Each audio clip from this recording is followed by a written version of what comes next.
Il y a 1 an, j'ai formé des centaines de personnes au métier du marketing émotionnel. J'étais toujours employée d'entreprise, mais j'étais déjà persuadée que j'étais faite pour la vente. Mathus également était persuadé de maîtriser son business jusqu'à ce que je lui démontre comment vendre son service de géolocalisation dans une compagnie d'assurance.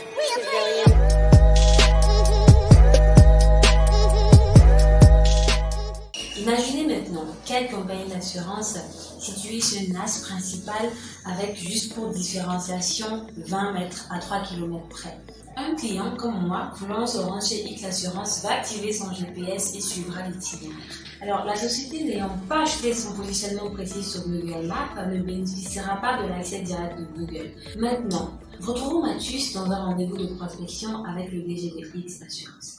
Monsieur le directeur général, combien perdez-vous par jour pour les clients qui s'arrêtent par mégarde chez le concurrent alors qu'ils se dirigeaient vers votre compagnie? Vous êtes situé sur un axe principal sur lequel sont positionnées 3 compagnies d'assurance. L'une d'elles a l'avantage d'abriter dans son immeuble une radio.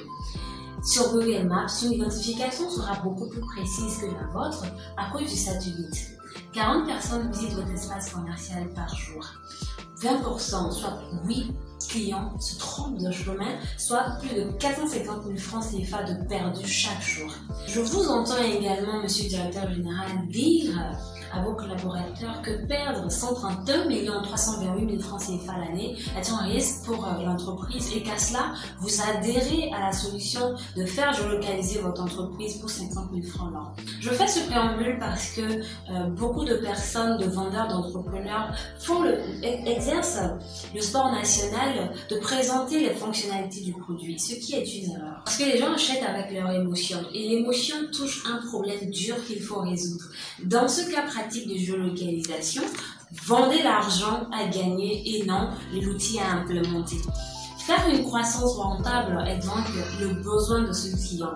Le besoin fait donc appel à 3 niveaux: l'utilité, l'émotion et l'identité.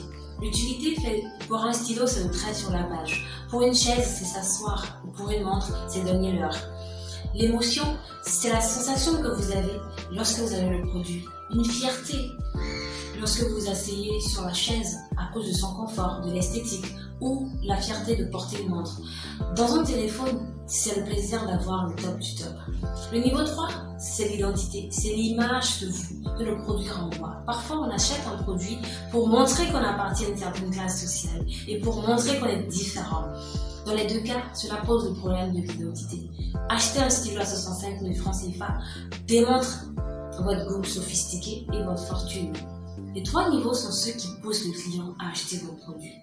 Comment savoir le niveau qui fera décoller vos ventes? Quel est l'argumentaire de vente le plus attractif? Nous avons conçu pour vous les ateliers de mise à niveau sur le marketing et la vente, 4 fois par semaine. Les thèmes que nous allons développer avec vous sont: soyez percutant avec le storytelling, comment analyser son marché, comment présenter un business plan en une page et business et stratégie sur les réseaux sociaux. Passez à l'action dès maintenant. À bientôt les amis.